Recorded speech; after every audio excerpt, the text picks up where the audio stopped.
Hello people, welcome to Niha creatives. ఇంట్లోనే ఈజీగా ఇన్స్టాంట్గా పాస్తాని ఎలా ప్రిపేర్ చేసుకోవాలో చూద్దాం. పాస్తాని ప్రిపేర్ చేసుకోవడానికి ఈ ఇంగ్రీడియంట్స్ ఉంటే చాలు. ముందుగా స్టవ్ వెలిగించి ఒక పాత్ర పెట్టుకొని అది వేడెక్కిన తర్వాత 3 కప్స్ వాటర్ అందులో పోసుకోవాలి. 1 table spoon salt, 1 table spoon oil వేసుకోండి. ఆ వాటర్ కొంచెం వేడెక్కాక 2 కప్స్ ఇన్స్టంట్ పాస్తాని అందులో వేసుకోండి. 3 కప్స్ వాటర్ కి 3 కప్స్ పాస్తాని మాత్రమే వేసుకోవాలి, అంతకంటే ఎక్కువ వేసుకోకూడదు.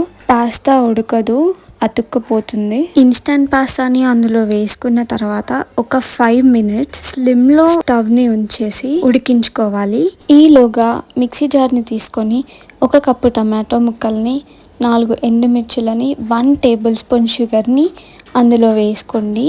మెత్తగా గ్రైండ్ చేసుకోండి. ఇక్కడ షుగర్ ని మనం టేస్ట్ కోసం యూజ్ చేసుకుంటున్నాం. పాస్తా ఉడికిందో లేదా తెలుసుకోవడానికి ఒక పాస్తాని తీసుకొని నైఫ్ తో లేదా స్పూన్ తో కట్ చేసి చూడండి. 2 ముక్కలుగా ఎరిగితే పాస్తా ఉడికినట్లు. పాస్తా ఉడికిన తర్వాత నేను చూపిస్తున్నట్లుగా వాటర్ ని మొత్తం వంపేసుకోవాలి. ఇలా పాస్తా పై నార్మల్ వాటర్ ని పోసుకోవాలి. ఇలా చేస్తే పాస్తా ఒకదానికొకటి అంటుకుపోదు. ఒక 5 మినిట్స్ దాన్ని చల్లార్చుకోవాలి.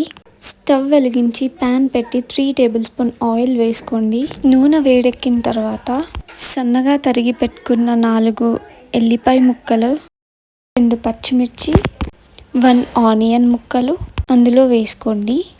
గోల్డెన్ బ్రౌన్ కలర్ వచ్చే వరకు వాటిని వేగించుకోవాలి.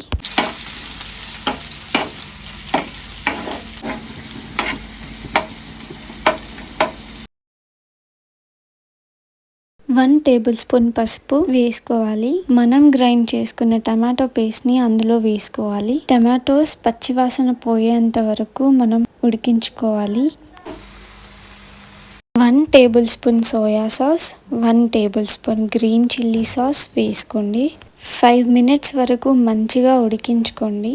ఇవి వేసుకున్నా వేసుకోకపోయినా పాస్తా చాలా బాగుంటుంది. టేస్ట్ కోసం 1 టేబుల్ స్పూన్ ధనియాల పొడిని యాడ్ చేసుకోండి. ముందుగా ఉడికించి పెట్టుకున్న పాస్తాని అందులోకి ట్రాన్స్ఫర్ చేసుకోండి. పాస్తాకి ఆ గ్రేవీ మొత్తం అంటుకునేలాగా మంచిగా కలుపుకోండి. రుచికి సరిపడా సాల్ట్ వేసుకొని బాగా కలుపుకోండి. గార్నిష్ కోసం కొంచెం కొత్తిమీర వేసి గార్నిష్ చేసేయండి. అంతే, సింపుల్. ఇంట్లోనే ఇలా ఇన్స్టంట్ పాస్తాని ప్రిపేర్ చేసుకోవచ్చు. వీడియో నచ్చితే లైక్ చేయండి, షేర్ చేయండి, సబ్స్క్రైబ్ చేసుకోండి. This is your Niha. Thanks for watching. Signing of.